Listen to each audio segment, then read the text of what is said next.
Welcome, curious minds, to the deep dive. Today we're plunging into one of humanity's most captivating and perplexing questions. Are we alone in the universe?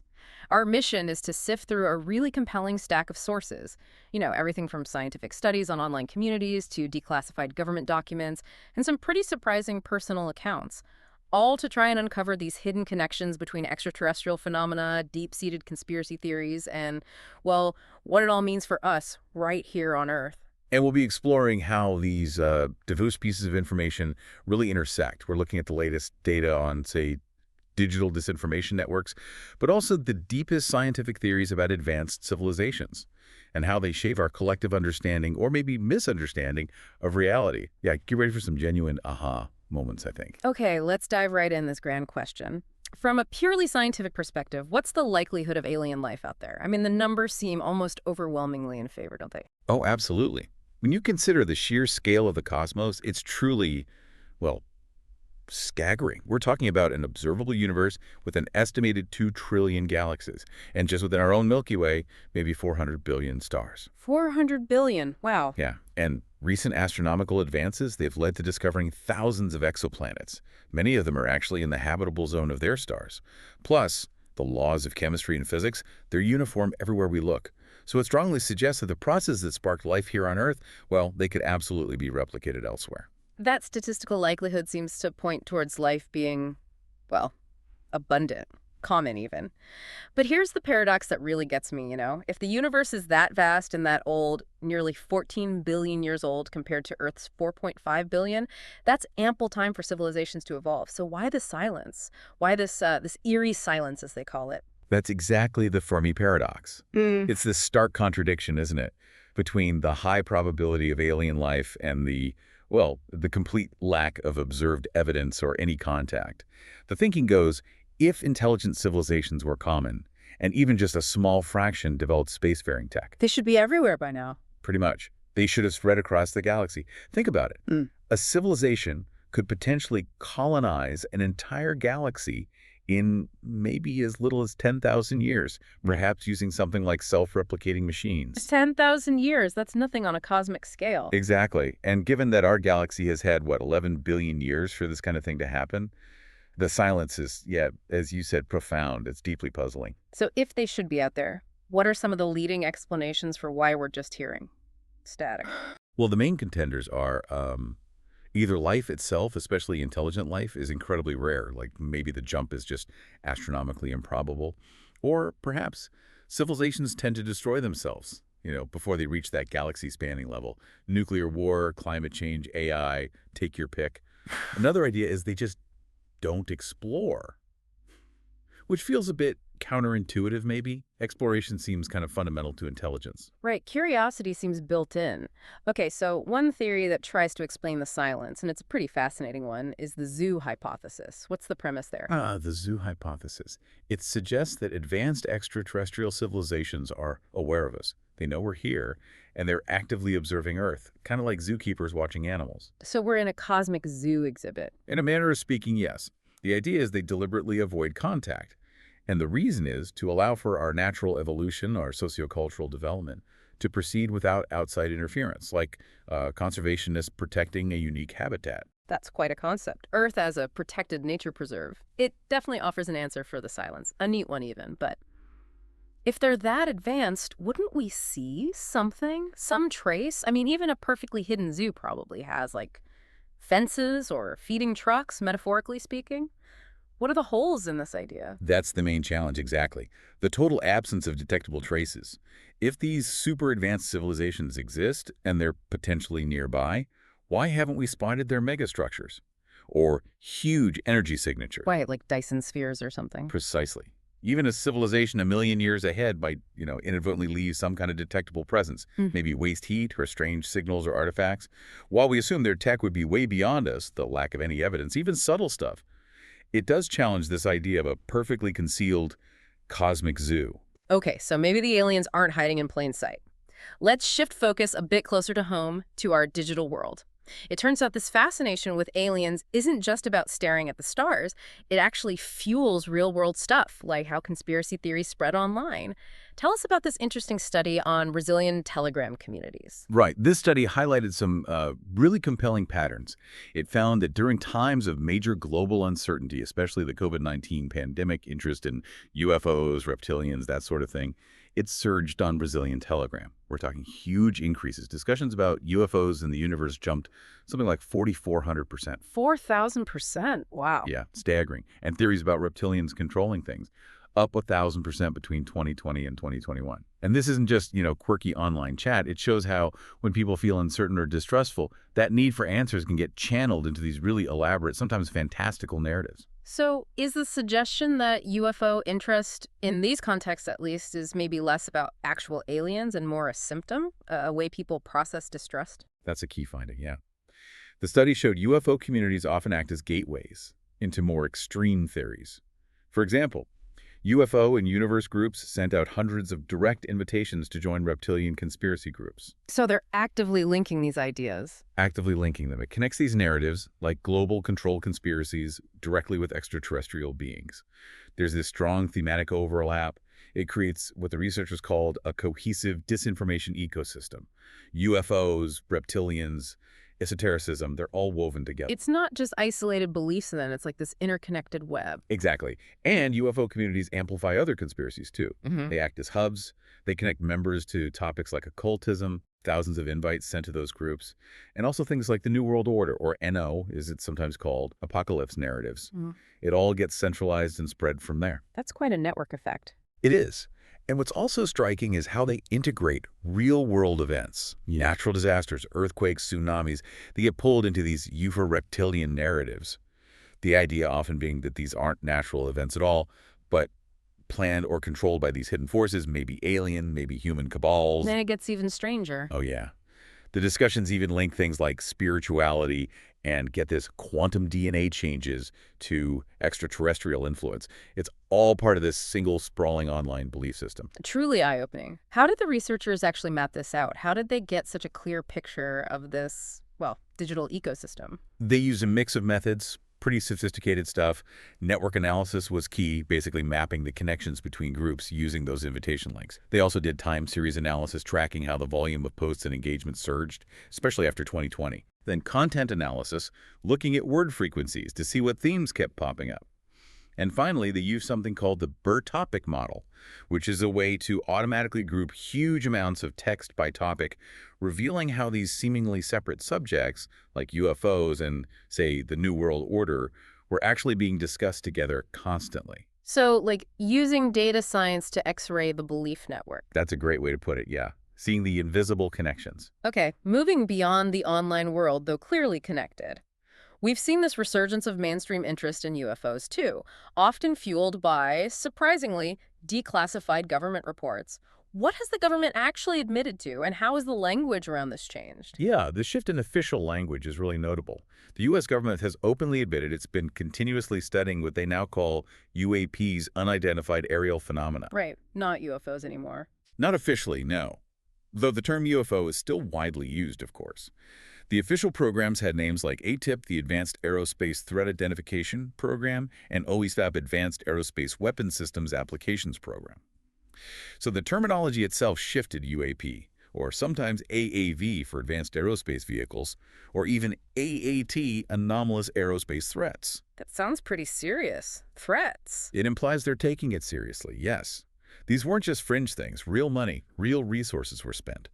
Gathering data from trained observers like Navy pilots and sophisticated sensors, like radar systems. And we're not just talking about distant lights. We're talking about objects reported performing impossible maneuvers. Things like, dropping from 80,000 feet to 50 feet in less than a second.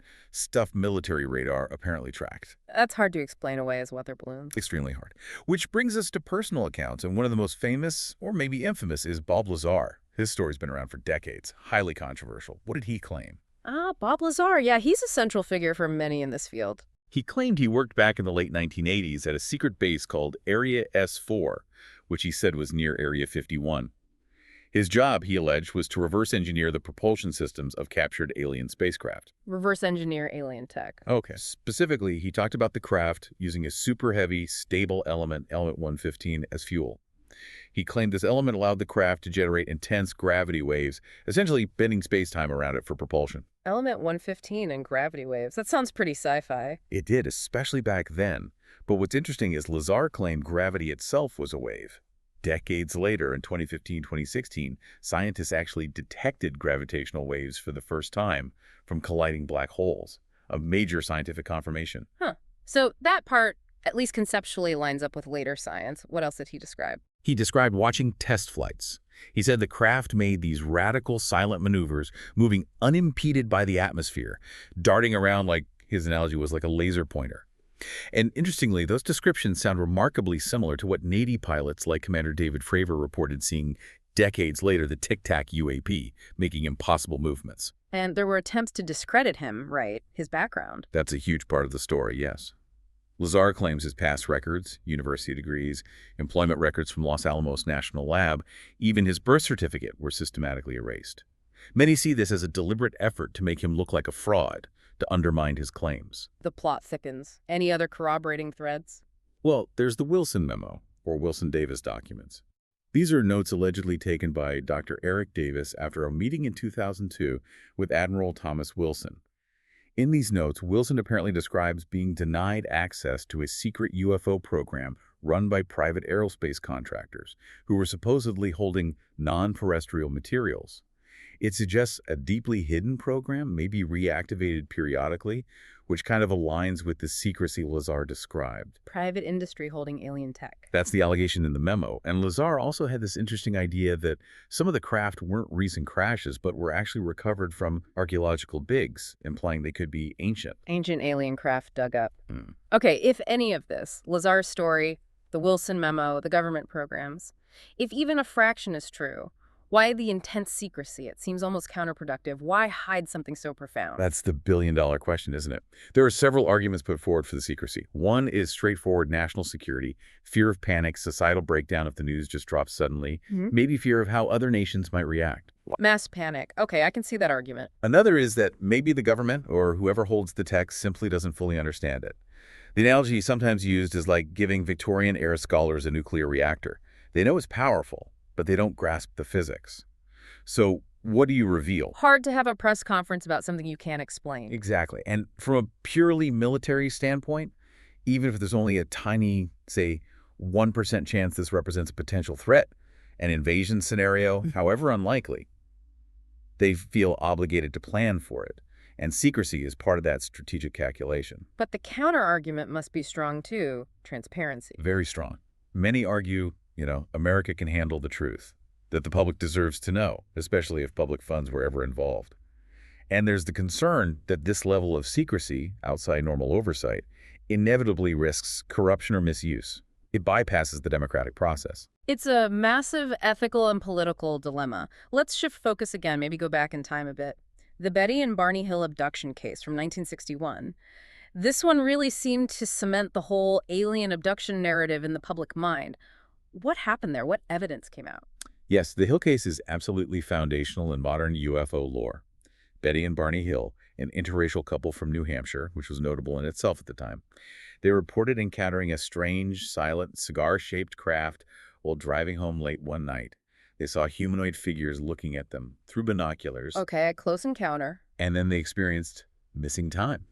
They arrived home hours later than they should have, with fuzzy memories of about 2 to 3 hours and roughly 35 miles of the drive. Afterwards, there was physical evidence, too. Their watches had stopped working. Barney's binocular strap was broken. Betty's dress was torn and had a strange pinkish powder, a stain on it, that defied analysis later. Barney's shoes were deeply scuffed. And later, Barney developed a circle of warts inexplicably. Physical traces, and the missing time led to hypnosis. Oh. Correct. Under hypnosis, conducted separately by Dr. Benjamin Simon, a respected Boston psychiatrist, they recounted detailed narratives of being taken aboard the craft. They described medical-style examinations by these beings, described as having large, wraparound or slanted eyes, grayish skin. Betty specifically recalled an interaction with a leader figure who showed her a three-dimensional star map, supposedly showing trade routes or significant locations. The star map, that became famous, didn't it? Hugely famous. Years later, an amateur astronomer named Marjorie Fish attempted to correlate Betty's drawing of the map with known star systems. Her interpretation, which gained a lot of traction, suggested it detected the Zeta Reticuli star system. Zeta Reticuli, that's where the Greys supposedly come from in a lot of lore. Precisely.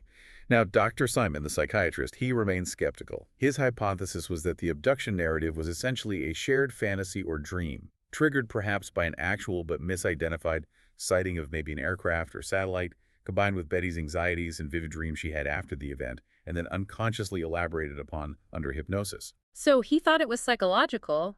What's the counter to that? Well, proponents point to a few things. They had conscious memories of strange things before the hypnosis sessions began, like the initial sighting and the feeling of being followed. The consistency between their separate, hypnotically retrieved accounts was also striking. And then there's the physical evidence, the dress, the shoes, the watches, which is harder to explain purely psychologically. Although it's fair to say Betty Hill's later life, where she reported hundreds of subsequent UFO sightings, did cause some researchers to question her overall reliability later on. It's a complex case, layers upon layers. Stepping back even further, have people always seen strange things in the sky? Are there older historical accounts that sound like UAPs? Oh, absolutely. History seems filled with accounts that, looking back through a modern lens, sound intriguing. You find references in ancient texts, like reports of flaming shields or Acus in Latin seen over Rome, sometimes documented in places like the Vatican archives. Flaming shield? Yeah. Christopher Columbus, in his ship's log, recorded strange lights seen by him and his crew during their voyage. Not just stars, or St. Elmo's fire, apparently. Think about sea monster stories, too, the Kraken, giant squid. For centuries, just myths, sailors' tales. Now, we know giant squid are real. It suggests maybe there's a kernel of truth, or at least a real phenomenon being misinterpreted in many old accounts. So yesterday's myth might be today's poorly understood reality. Possibly. Even known natural phenomena like St. Elmo's fire, that eerie plasma glow caused by static discharge on tall points like ship masts, that could certainly explain some historical reports of strange lights. But maybe not all of them. It reminds us our understanding evolves. Okay, so let's bring it back to the potential technology. If some UAPs are extraterrestrial craft, what does physics, especially theoretical physics, suggest about how advanced they might be? Their capabilities must be, well, astronomical. That's where thinkers like theoretical physicist Michio Kaku come in. He argues that thinking about interstellar travel in terms of our current rockets, 70,000 years to the nearest star, is completely missing the point. He says that's like calculating how long it would take a horse and buggy to get from LA to Sydney. Right, using the wrong technological framework. Exactly. Kaku suggests a civilization even just thousands of years ahead of us could potentially tap into what's called the Planck energy. This is the energy scale where Einstein's laws of relativity break down, where quantum effects dominate gravity. At that level, space-time itself might become, as he puts it, their playground. Manipulating space and time directly? Potentially, yes. Yeah. Bending it, warping it. This relates to the Kardashev scale, which classifies civilizations based on energy use. Type 1 controls this planet's energy. Kaku thinks we're maybe 100 years from that. Type 2 harnesses its entire star, perhaps a few thousand years away for a civilization. Type 3 commands galactic-scale energy, roaming between stars, maybe even manipulating black holes potentially 100,000 years or more in development. Yeah. Harnessing Planck energy. That would likely require a Type 2 or more probably a Type 3 civilization, and their technology, from our perspective, as Arthur C. Clarke famously said, it would be indistinguishable from magic. Indistinguishable from magic.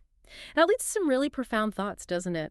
If life and intelligence are potentially common, maybe following a similar evolutionary path or blueprint across the cosmos, what does that imply about our own future? Are we just on a conveyor belt, a natural glide slope towards becoming something completely different, something maybe unrecognizable as human? That really takes us into deep philosophical territory. It raises huge questions about our purpose, our trajectory. There's this idea found in some spiritual and even some fringe scientific thought that humans are primarily containers for souls or consciousness carriers. And maybe advanced ETs see us that way too. Less about biology, more about consciousness. Perhaps. Or maybe evolution itself pushes beyond biology, towards synthetic life, AI-driven consciousness. Think of Marshall McLuhan's provocative idea. We are the sex organs of the machine world. That maybe our relentless drive for innovation, for technology, isn't just a choice, but an inherent universal biological or evolutionary imperative. Like we're destined to create our successors. The caterpillars building the cocoon for the butterfly of mechanized existence. That's one way to frame it, yeah. Not necessarily self-extinction through war or disaster, but transformation, evolving into something non-biological. It certainly challenges our anthropocentric view. We keep finding life thriving in places we thought impossible: chemosynthesis in deep ocean vents, maybe microbial life under the ice of Europa, or deep below the surface of Mars. Life constantly surprises us. Proving our initial assumptions wrong again and again. Exactly. And ultimately, our own perception is so limited, right? Our five senses capture just a tiny fraction of reality spectrum. There could be vast complexities, even dimensions, completely beyond our current grasp. This entire discussion, from the paradoxes to the conspiracies to the physics, it really does raise this profound question about humanity's role, maybe even our galactic size responsibility. Mhm. It feels like it's not just about our impact here on Earth anymore, is it? What if our choices, our survival, our evolution, what if it echoes across the cosmos? I think that's a crucial takeaway. What we do here on this one small planet could have significance far beyond what we normally consider. If intelligent, self-aware life is rare, for one of only a few instances in this galaxy, then our existence, our choices, might be fundamentally vital to the meaning or lack thereof in the cosmos. Our decision to, say, destroy ourselves, or perhaps to transform into something post-human that could literally alter the future trajectory of meaning in a galaxy of 400 billion stars. Yeah. It's a humbling and rather terrifying thought, is it? It absolutely is. So whether you listening believe these phenomena are nuts and bolts craft or misidentifications or psychological projections or something else entirely, this deep dive really forces us to confront our place in a universe that's clearly far more complex, far more mysterious, and maybe far stranger than we usually allow ourselves to imagine. And the best approach is probably to keep that critical thinking sharp. Question your own assumptions, consider multiple perspectives, even the uncomfortable ones, and just never stop being curious about the things we can't easily explain. Well said. After exploring all this, what stands out most to you? What does this tangle of science, secrecy, and speculation mean for how you see our world, and maybe what lies beyond it? Keep exploring, keep asking those big questions.